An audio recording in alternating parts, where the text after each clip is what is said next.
Welcome into Inside LAFC, the Max and Vince podcast. I came in pretty hot right there, didn't I? It was pretty hot. That's your thing. That's your jam.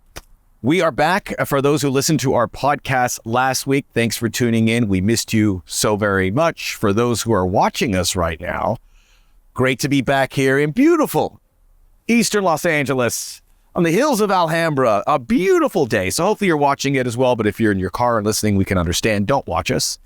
Great to be here with you, Vince, in our old little stomping grounds. There's no minor detail. I'm very excited for those that are watching because I wore a pretty good outfit, but I wanted to just say that last week, I looked even more fire, and I'm just bummed that we did not have video last week. Yeah. So I'll bring it. I did it right out of the shower. I had a towel on my head because I go, hey, I don't care. No one's watching. But now I had to bring it, although this is kind of... Wait, do you really get out of the shower and wrap a towel around your head? No. There's nothing to wrap, as you can see. I was about to say. That would just be hijinks at this point. We have a great show for you here on Inside LAFC, MVP Pod. We will recap the game in Colorado. I know some folks who are maybe disappointed about how it turned out, but we'll certainly look for the silver lining and get ready for a very busy week. The return to CONCACAF Champions League against the Vancouver Whitecaps. So we'll let you know how you have to proceed with caution here to avoid the so-called banana peel on the floor. The Whitecaps are no joke. And they proved that this past weekend. Yeah, they've had 2 games this season where they've scored 5 goals. And yeah, obviously LAFC's defense has been excellent. I'm not going to give up 5 goals, but you got to make sure you don't give up too many in that case. And we have a very special guest, John McCarthy. We'll talk a little bit MLS Cup is so far ago, but it changed his life. He's the number 1 here. He's doing a great job. He just got his 3rd clean sheet. And he was courtside with Will Ferrell. So that's pretty good. He's like, oh, no big deal. Yeah. But I mean, come on. I barely wanted to talk about it. That's all I would talk about for like the next 5 years. I would be too. Life is good for John McCarthy, a guy who takes it one day at a time. I think you'll see what we have to say. But we have a lot to get to, a short time to get there. Inside LAFC, Max and Vince podcast starts. Well, it's already started, but it officially starts right now.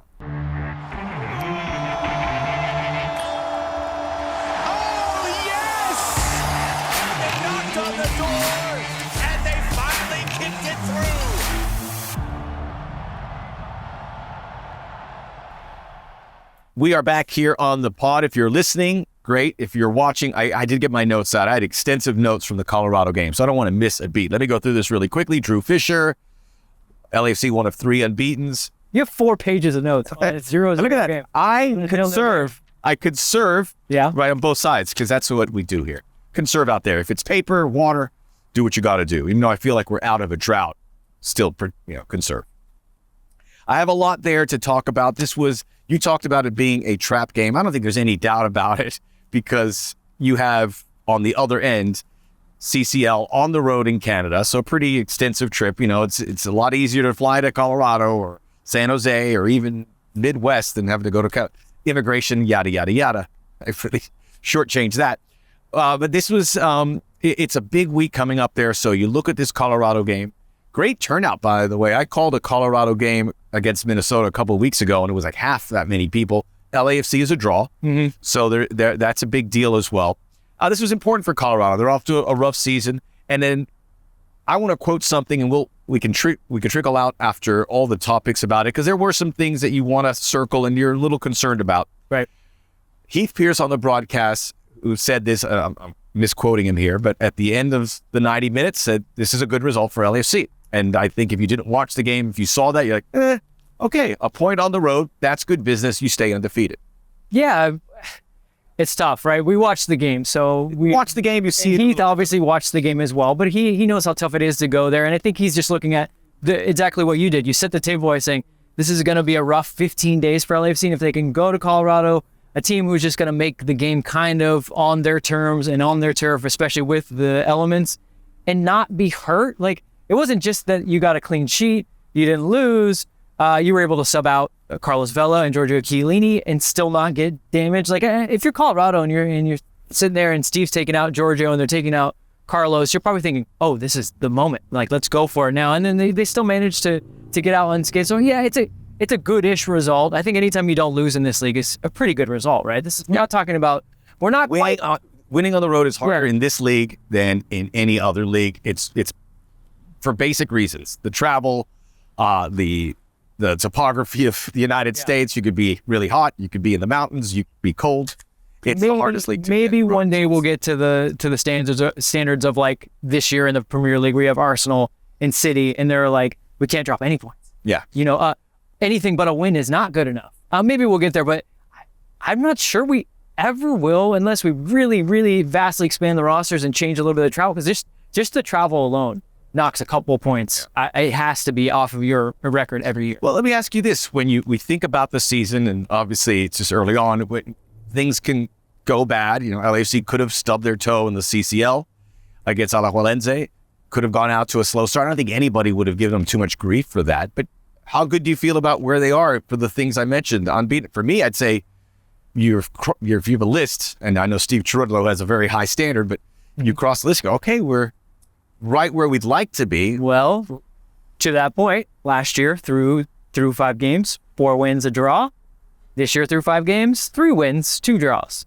Yeah, off the pace. Off the pace, but you're still right in there, right? So, and I'll say this, the 6th game was a loss last season. So if they can make up some points there, you'll stay right on, kind of on pace. We'll preview that game, Austin, a little bit later, but there are some really good points as well. I mean, 3 clean sheets for LAFC. I mean, how long did it take them to get that last year? Not scoring as many goals didn't score any goals these last 2 league games. Right. Remember last year was all about, are they starting too slow? Is this a problem that they're having to come from behind? Because usually they would give up maybe a goal or be 0-0 at half, and then they would run over teams. This year they've been starting a little bit better in games.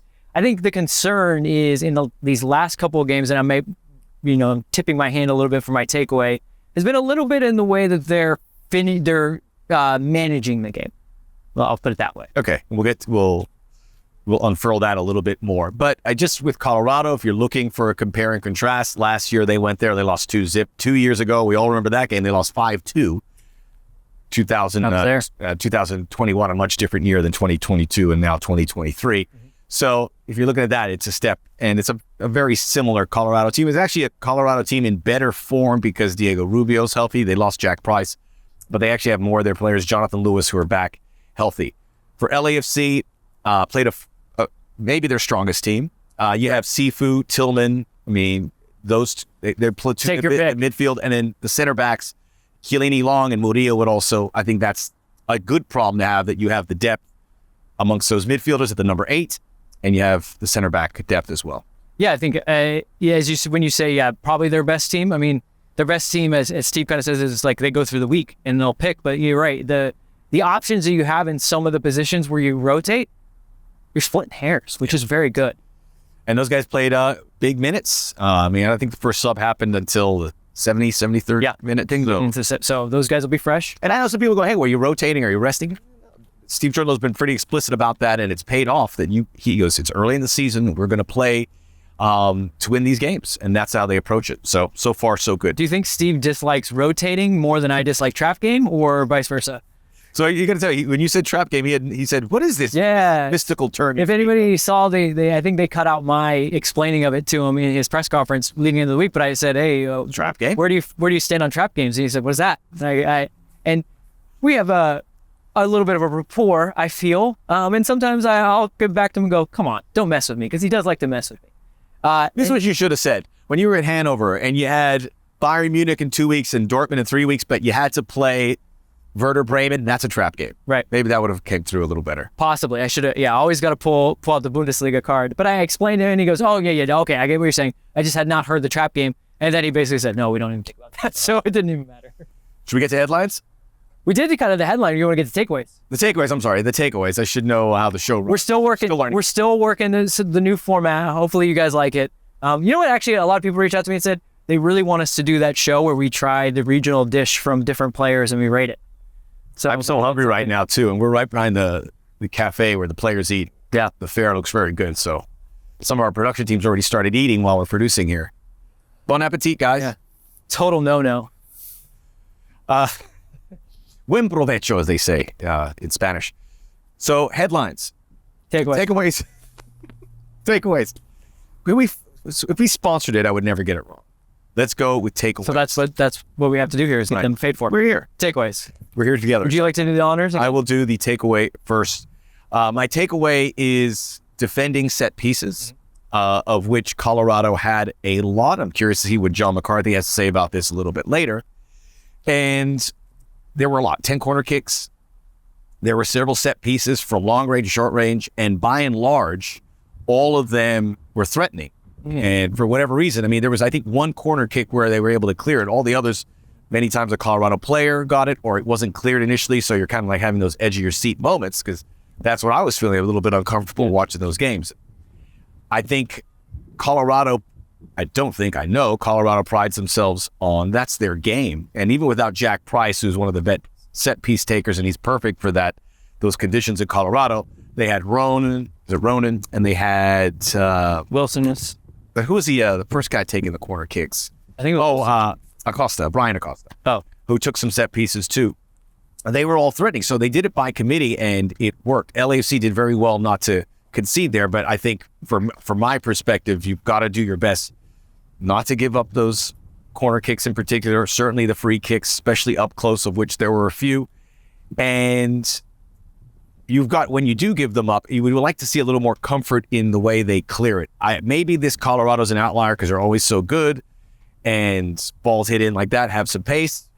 That was the one thing that maybe take away. That was lucky that they didn't. Right. My follow-up to you is going to be, where do you fall on that line of, was LAFC set piece defending average to okay versus is Colorado very good? I think it's the latter. Because I'm trying to rack my brain now and think. John made the one save where it was at that back post, and I think it was Cheeky that was draped all over the guy. So it was under pressure.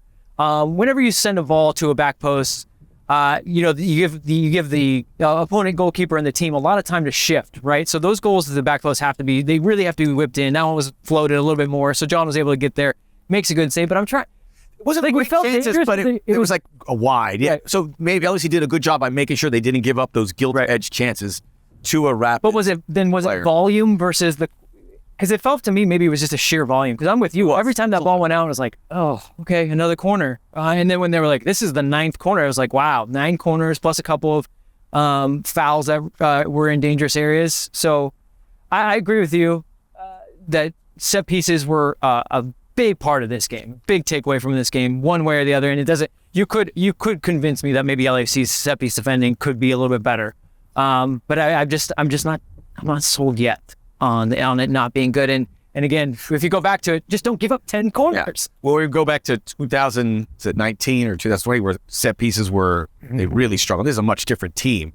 And that was a club that was hit hard with injuries, a wide variety of that 2020 team too it wasn't just set pieces. It was almost always on the second phase of set pieces too, because they would like clear it a little bit, but then you lose that focus where you're like, we made it, guys, and then they would get done by that second phase. You made me feel a lot better about this, and I don't think it was a problem. I think when you look at the game, and there's maybe some frustration, and I think Steve would be at the top of that list, that there was maybe a chance to win this game, but defensively you don't concede. But that was the one thing. If they could shore that up in any way and give maybe half as many corners or less, this team's going to be a lot better for it. Mm-hmm.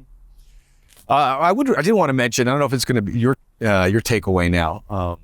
We don't share these. We don't, because we want to be able to quiz. I don't want to jump on it, then I'll ask it after you. Go ahead. Okay. So my takeaway, and this was born out of the week, because when Ilyas Sanchez sat down with us in between the Dallas and Colorado. U.S. citizen Ilyas Sanchez. Get on the phone, Anthony Hudson. You don't jest, by the way. Neither do I when you say that, because that is a position of need for the U.S. Yeah, but in a pinch, maybe like Gold Cup or something, in a pinch. Leave it to Ilyas Sanchez to field that question perfectly and say, look, I will take the call. I very much do something I'd like to do, but I believe that the best positional area that the U.S. has is in midfield. And that's not true. That's not true. Where do you feel that? We're at number 6. Tyler Adams is injured. Not specifically number 6. He just said the midfield core he thinks is the best. He's the best. It's good. It's not the deepest. Oh, okay. That might be a whole nother podcast. But back to Ilya, I asked him a question about their ability to control games with the ball, and he said yes, they have to be better. Because in that Dallas game, you're up a man. You would figure you can kill a game off with the ball. And the Dallas game did not give us any great confidence in their ability to do that, right? Because Dallas comes back, scores, ties the game, and then you need Denny Bouanga to bail you out.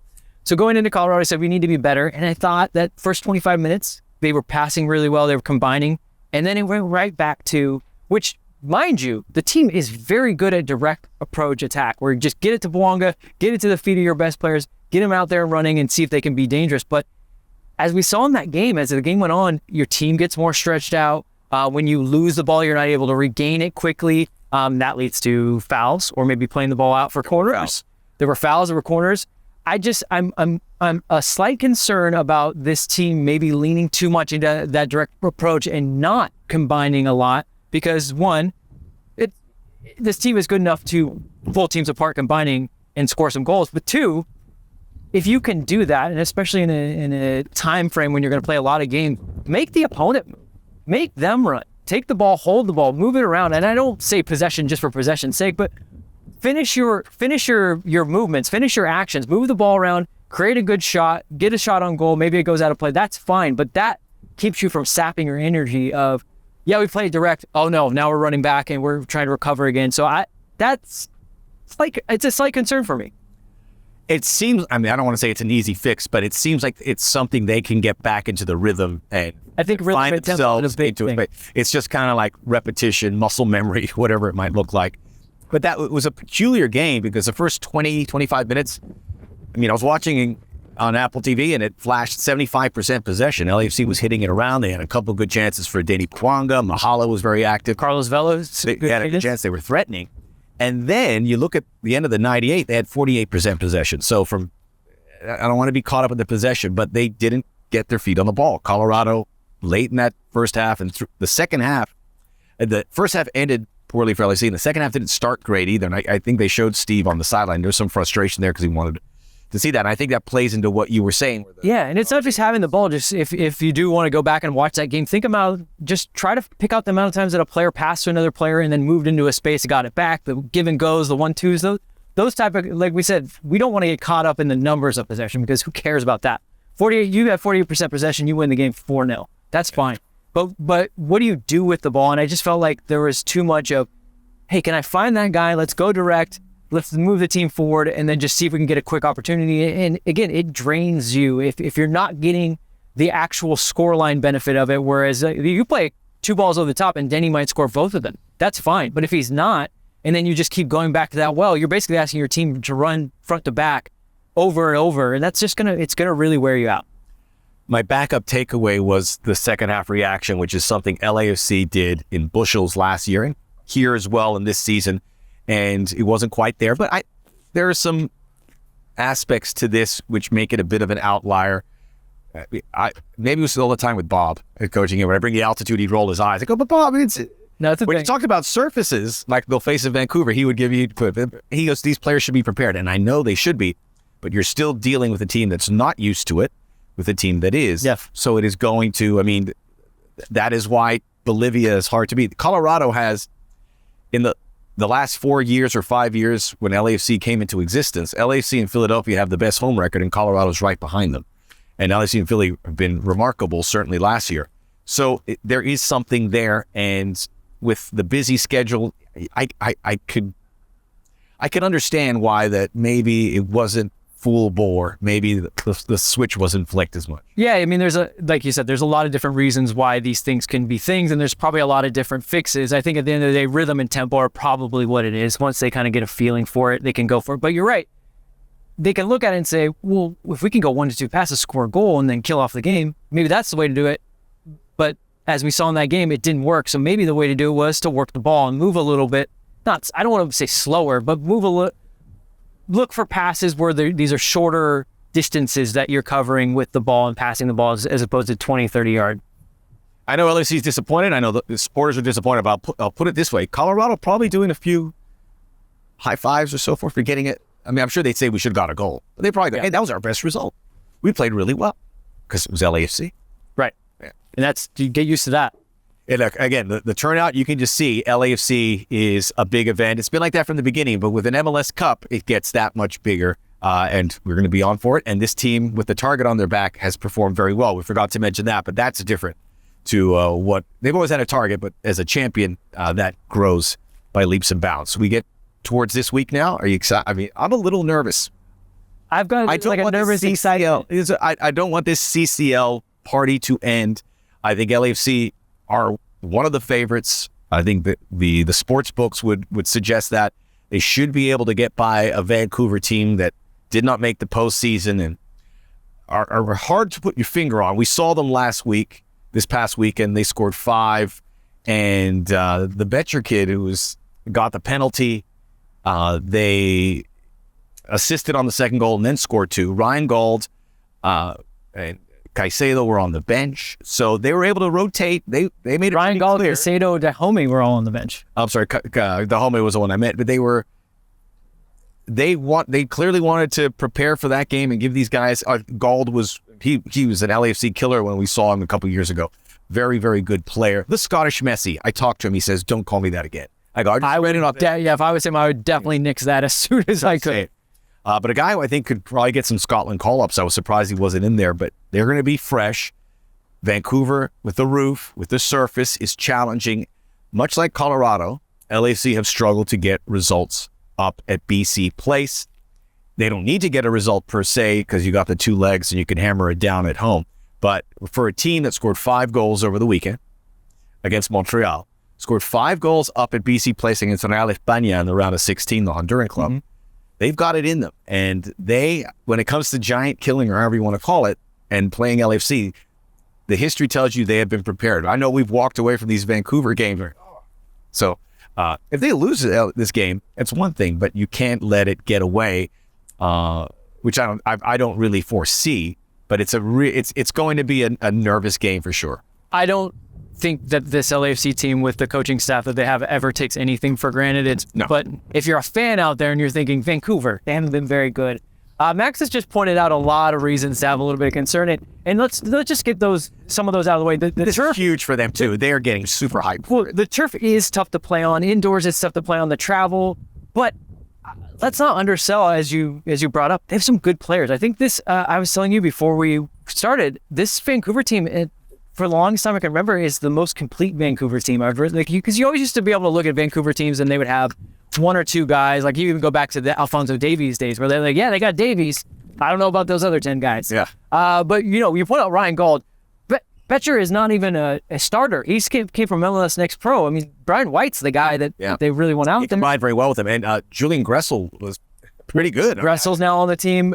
You've got Tristan Blackman, who we know very well. Kubas is a great 6. They seem to be pretty good in all areas now. And so I think that they're a team to be a little bit worried about. And they got, as you said, they've got confidence. They've scored 5 goals twice this season. Yeah. The thing with LAFC, and I'll ask this to John McCarthy as well, and it's one thing to say, but to do it, they did it. When they went down to Costa Rica, which is the longest road trip they ever had, they went out there with intent to win, and they scored 3 goals. Got a little nervous in the second leg, but you would imagine LAFC is going to have a much better performance. That was hopefully an outlier as well. But they're going to Vancouver with intents to win. And I say that because not every club does that. If you're new to the sport and you see these tournaments, when you play away, whether it's UEFA Champions League, CONCACAF Champions League, Copa Libertadores, when you play away on a 2-legged affair, you bunker down, you do whatever it is, it's a different approach than when you play at home. But LAFC doesn't do that. It's one of the rare teams in this league, and it's I always like to say when I'm writing or doing anything, it's nice for fans. It's nice to know, like, it's one thing, obviously, you want to be great at home. That's where you get the most fans. At one point, you want to, entertain them at home. But it's kind of cool that we can turn on the TV and then not expect 10 guys behind the ball on the road, and they're just going to try to see it out. Austin did that, and they paid a heavy price. Mm-hmm. Philadelphia did that, one of the best teams in the league, although they're struggling right now, and they were able to escape the road leg. It's a different animal, but I think the mindset, this LAFC team is so well equipped, but this is going to be Wednesday night, the first leg. The second leg, Tuesday, April the 11th, which is also my birthday. See you at the stadium. That's how I want to celebrate it with all of you guys. Carry Max out of there. If you haven't got tickets, go to LAFC.com. And by the way, if you haven't got season tickets, you don't go to the regular games, this is a great game to go experience a big international night. So go out there, and I know there's some really good deals, and you can kind of check that out. Midweek football is always fun. Yeah. Under the lights. It'll be a great time. That's next Tuesday. First leg will be in Vancouver. Yeah, you're really pushing this preview. You want to talk a little bit about the game in between then? Yes, Austin at home. So everyone's very excited. They did not play. They got the early bye. They probably. When would you like a bye? This is too early, right? Well, there's 29 teams. I'm sure LAFC would actually wouldn't mind one with the amount of games that they're stacking up. But early, I wouldn't want one early. You're just starting to kind of engineer some confidence between players, some rhythm, and then you take one. But I think Austin had a lot of things to figure out. I don't quite understand what's going on there. And I'm kind of, because I have a few of their fans that follow me and I follow some of them. They're saying that there's been a change in system. I haven't seen necessarily that. Josh Wolf doesn't strike me as the type that would, he seems to have an approach or at least a high level game model that he wants to use. But then on top of it, you have him kind of calling out players like Diego Fagundes, who's been a guy that's done really good work there. Something is funky there. It is. I will say that they were able to pick up the pieces after it's a major embarrassing loss to Violette of Haiti. Should never happen. It turns out to be a great story. You accentuate the positive. What an incredible moment for that club. But it should never happen. Austin, laid an egg in the first leg, and it wasn't even in Haiti. It was in the Dominican Republic, right. So they didn't even have home field advantage. Josh Wolf tried to put it on his shoulders, and I think he should shoulder some of the blame with the lineups and how he approached that first leg. But I think they've been able to pick up the pieces. 2 wins, a draw, and 2 losses so far this season. Haven't really been tested too much. The question is, Vince, will we see that Austin team from last season? They still have Sebastian Driussi and all the great players and the good effort, the good collective group around them. Jassi Zardes, who's going to score some goals here. They beat LAFC twice. And that first home loss, that was a very bitter pill. Yeah. The second time they played down in Central Texas was the worst loss of the year, where they allowed 4 goals. And we talked to Steve Cherundolo about it. He goes, they just stopped playing. And that was and I remember clearly after that game, the doubts around LAFC. It was, LAFC's overrated, yada, yada. It was an important game in hindsight because it helped build that run. And I think whether you want to admit it or not, the coaching staff probably used that and said, okay, you're down here. We're not going to experience that again. Mm-hmm. And they did it. And also there's like a rivalry budding between these two clubs, which I enjoy. Was it the breakfast tacos?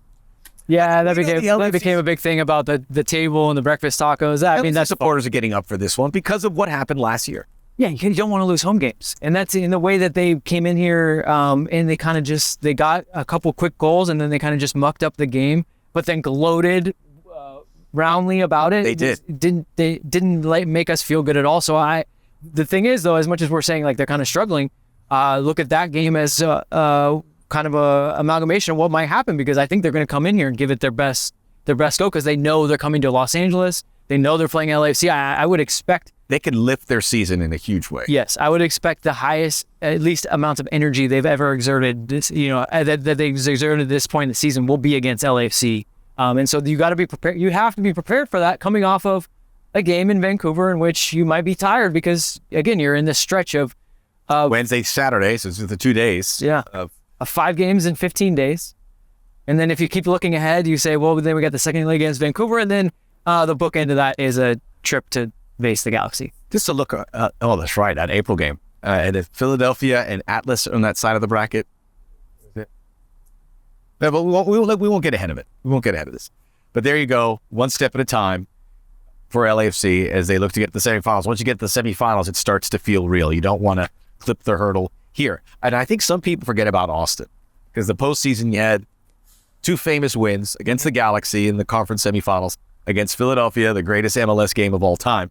Nestled in between there was the Western Final against Austin, where LAFC, I think, exercised some demons and took it to a game that was over very early and was a big part of why I think they were so ready for MLS Cup the following week. But there is 2022 made LAFC in Austin a must-watch fixture here. Moving forward, you would imagine. I would call it a budding rivalry. It's up to Austin. Austin's got to keep that. Yes, they have to keep raising the level. You have to come to us. But we like it. I love it. Look, Austin's a great town.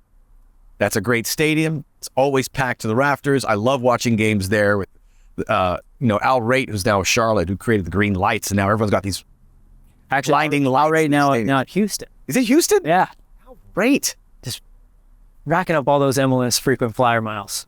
The vagabond. I'm kidding, but Al Raitt, in demand. That's why he's going all there. Stadium operation. But There's a lot to say about Austin, and I think the league would be better if they can maintain that standard. And who doesn't want more McConaughey? Vince doesn't. Watched a little bit of that Elvis show on Netflix. All right. I think that animated show. Have you seen it? No, I haven't. It's like Elvis in space. That sounds absurd. Yeah, doesn't it? I think my Elvis cup runneth over. It was fun while it lasted. You watch the movie, Elvis? Couldn't get through it. I'm not a Baz Luhrmann guy. No. Yeah. You don't like the pageantry and the crazy costume? I didn't know Colonel Parker was German, or right. That kind of threw me for a loop. And I couldn't get used to it. I almost said, for the sake of the character, just make him from Tennessee. Yeah, where I thought he was from. Why is every single Baz Luhrmann movie as if he changes like the setting in place, yet still tries to keep it authentic, and then also feels like a fever dream? Bring back Moulin Rouge. And there has been your movie talk. That's our movie talk. We just had the Oscars, so there you go.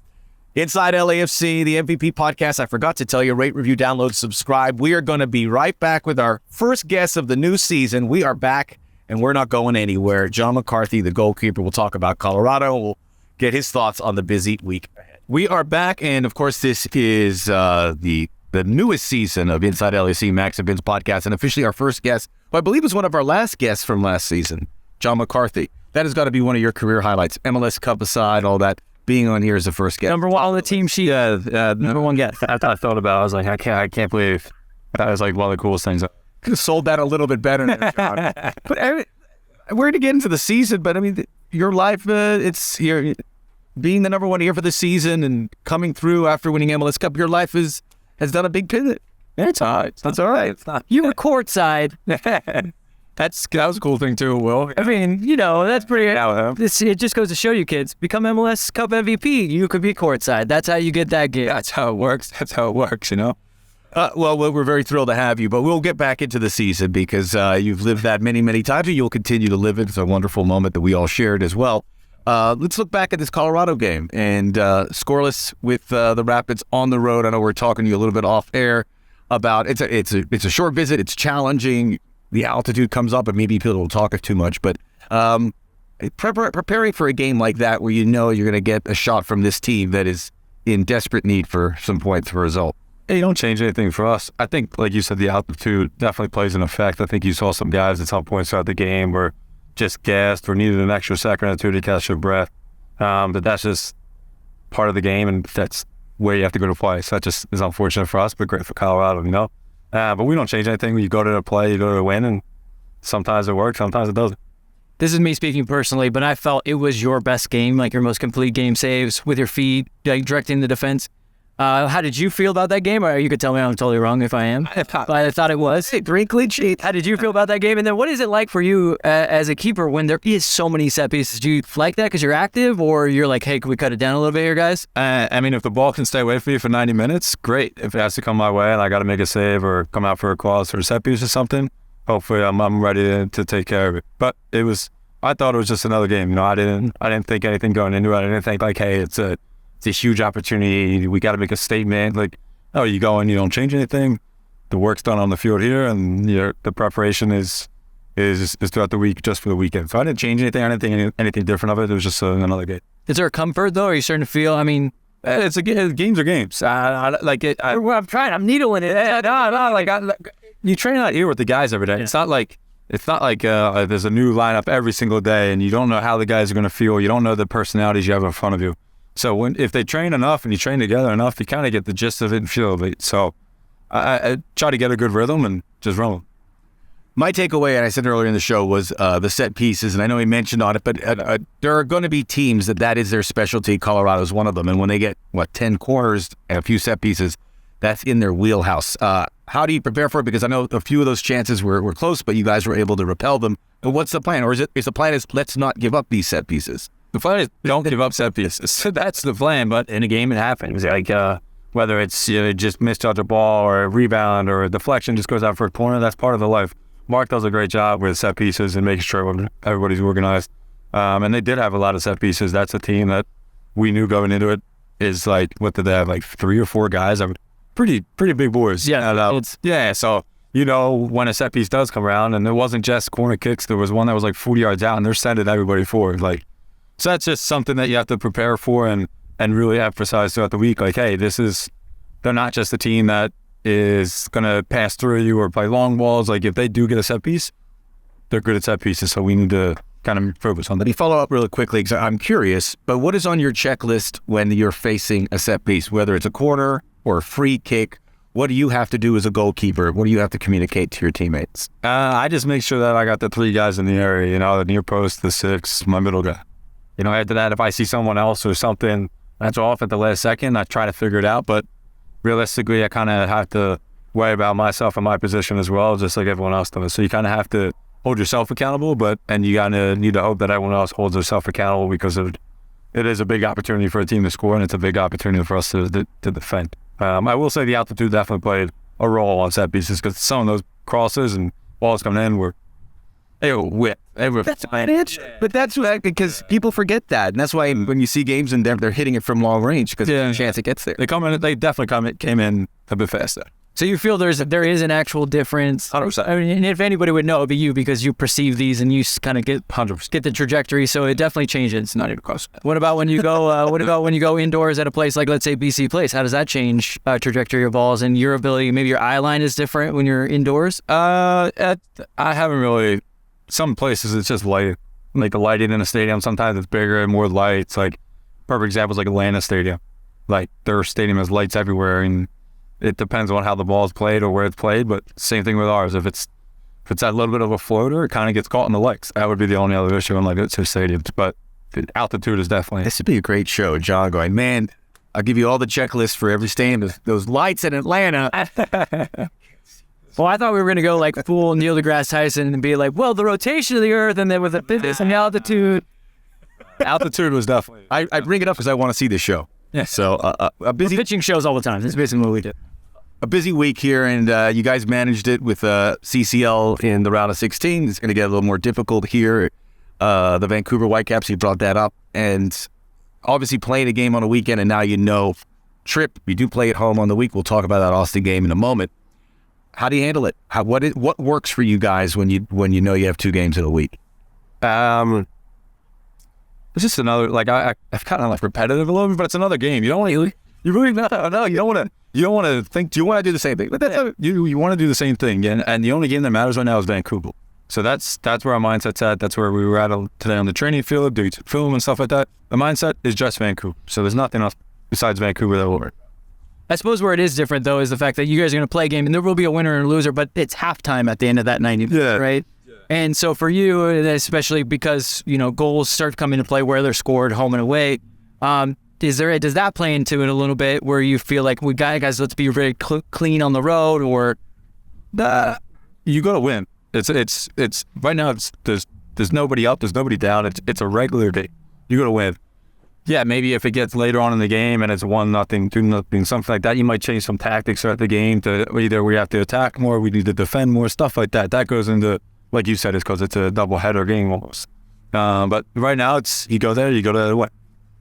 Well, I'll say this, and you guys practice what you preach. And at Alajuelense, you went out there and you went to win. But a lot of clubs, and I think we saw it from MLS teams, I've used Philadelphia as an example, they go there to not hemorrhage goals. But LAFC, I mean, that's been the message from you. And I imagine hearing you now, it's the same for the quarterfinals. We're not going there to protect that lead or protect and position ourselves to win the game in the second leg. You're going there with the full intent to maybe end it if possible. That would be great. You did that. You did that at Coach. Yeah. No, I think like Steven Ante mentioned before, like we're really good when we're on our front foot. Like whether we have the ball and we're passing and we're going forward, or if we're just attacking, or if we're pressing defensive. You know, that's where we're at our best. So if we can do that in Vancouver, that'll be good. Here's where we'll get some real answers from John. How's your bracket? You know, the national championship's about to go off. How'd you do? You a college guy? Yeah, I love college. Yeah, I had a little chat with him a couple weeks ago about his bracket. Yeah, I love college basketball. It's awesome. Bracket disaster. It was really good. I had a couple good upsets. Let me think back to it. Arkansas beating Kansas. I had that. That was like, I thought. Did you have Fairleigh Dickinson?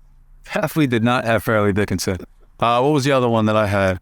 There was a 5-12 game I had easily. What is it? Furman.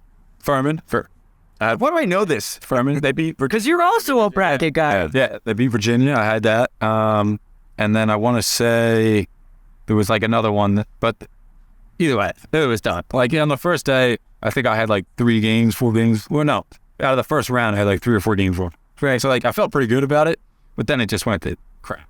Is there a group one? Like, is a bunch of guys? You guys all together? No, not a lot of people did it. Let's do that next year. Yeah, I would. I'm gonna do it. For bracket here for all the guys. Yeah, I would. I want to hear Cifuentes goes. Yeah, we did that for like the Super Bowl, like the blocks where you like we made everyone like pick a block. Like you got to get in, you gotta do it. So I think we should do that for like March. Who does it fall upon to explain these weird American type things? Like, imagine you got cheeky and you're like, look, this is a square, that's a 7 and a 3, and if the quarter ends with a 1, actually. Cheeky won. Yeah, Cheeky won, I think, the 4th quarter, so he actually got like double pay. Yeah. Well, it goes to show you not knowing is. Yeah, exactly. No, whoever runs it, like Ryan, I think ran that, and then I think we were in like the stretch of games. It was like Saturday, Wednesday, going into the start of March Madness. So I think it was just like so much that nobody really decided to pick it up. So I was in a couple back home and stuff like that, a couple different blocks and pools and stuff. So that's a good place to end it. But I would be remiss, and I know you're focusing on Vancouver, but the Austin game on the weekend, this was a rivalry that blossomed last year. They beat LAFC twice. The game in Austin, I think Steve mentioned that, kind of like the moment where LAFC really pushed it. People were doubting LAFC, and then the win in the playoffs as well. So when you see Austin on the schedule, do those things kind of bubble to the surface? John, I don't want to step on your toes, but I'm going to take this for you. You know, it's just another game. No. Come on, those guys. You don't like those guys. Is there a little bit of budding rivalry? I'm on Vancouver. Got it. I'm on Vancouver. If you want to talk again in a couple of days, then we can talk again in a couple of days. But right now it's Vancouver. And like you said, there was last year ups and downs for us in those games, but we're worried about Vancouver. We try to. It is all about Vancouver, and then when LAFC move on to the semifinals, we'll say that's John McCarthy's focus. Then back in 3 days. That is the answer that ultimately fans want to hear. John, always great to chat with you. You're always a ray of light, and we appreciate you taking some time on a very busy week to join us. That'll wrap up Inside LAFC, the MVP podcast. Great to be back here at the Performance Center, and we will be back next week to recap Vancouver and Austin. They knocked on the door, and they finally kicked it through.